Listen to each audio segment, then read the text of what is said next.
still at that point have not, or of falling in love with literature, you hope they do, I think it's a great time to get them. So that was one of the questions I was going to ask you, is how do you feel about speaking to this age of I kids? think it's really important. I think more writers need to do it because, well, one, they're our future bread and butter, and you need to have folks reading. And two, we need to have folks reading. And here in the United States, I think something happens when we're a kid, and you remember you used to go to the library and you'd take out all these books, you'd take out a stack of them, and you'd read one and throw them behind you. And then somewhere around 6th or 7th grade, we were asked to write a paper.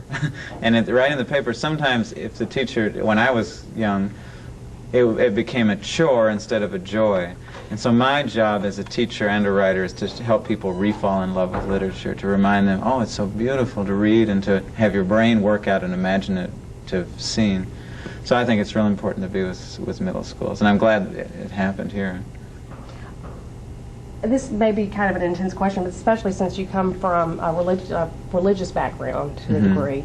I'm sure you have some, and since you went down to South America, I'm sure you have some interest in better relationships between peoples and more open understanding. Are there any thoughts that you have, that something that we could be doing in the schools to making better communication, opening up the lines of communication between these kids?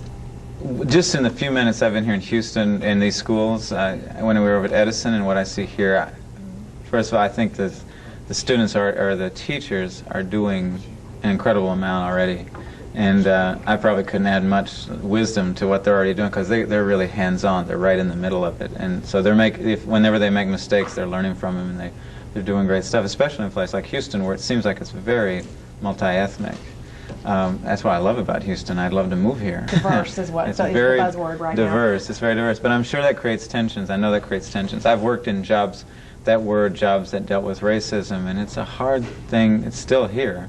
And how to bring people together, I think, in some ways, our ace in the hole are our teachers in grade school, because they're the ones who are doing it. And I just have a lot of respect for them. I don't have a lot of advice, though. Well, I think that just opening up the conversation, making safe places to discuss these subjects. Some of the things that you were talking about and some of the things that you write about in some people's minds could be considered to be volatile.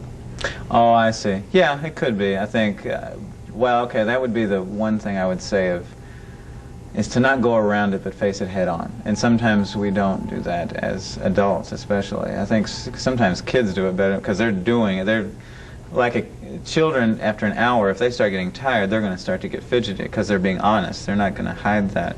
And in the same way, they may not hide, and as hard as it may be to hear, they may not hide what they're saying, what they feel. I hope in my literature that I'm writing, in my books, I'm being honest to that too. I'm not avoiding it. And if it's being read, and if it is volatile, well, then so be it. Let it be volatile instead of letting it being suppressed and then it just blows up somewhere else. So I've always believed in facing something head on. Well, writing and reading are safe zones, so to speak. Yeah, that's true. That's a good place to do it in. It's a very good place to do it in. And just in this library, I came in and I told the principal and librarian, this is a beautiful library, and they worked hard to get it this place. But it's safe in its ambiente and its ambiance. It's lovely. But this is the place where you can learn some really risky stuff sometimes, such as history. History is a dangerous thing. Why would you say that? Because history shows us what we've done before and how sometimes we repeat it. And as Santayana said, those who do not learn history are doomed to repeat it again. And so to learn it means that we become our own people and choose to perhaps not repeat the sins of those who came before us.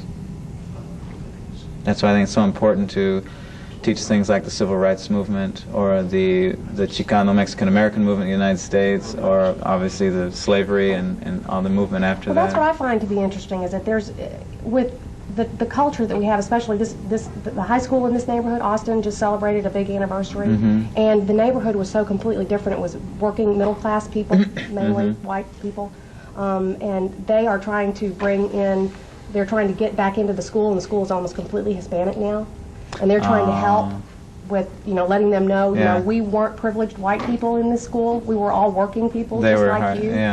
to try to break down the barriers. Back then. Yes. So that's, and to hear those stories, I think part of it is learning mistakes, but also hearing the stories of our fathers and grandparents and grandmothers is really important. I'm finding that too in my writing. I'm spending a lot more time hanging out with my father and mother because they got these great stories to tell that I didn't know. I didn't know my grandmother was Rosie the Riveter in 1944, building ships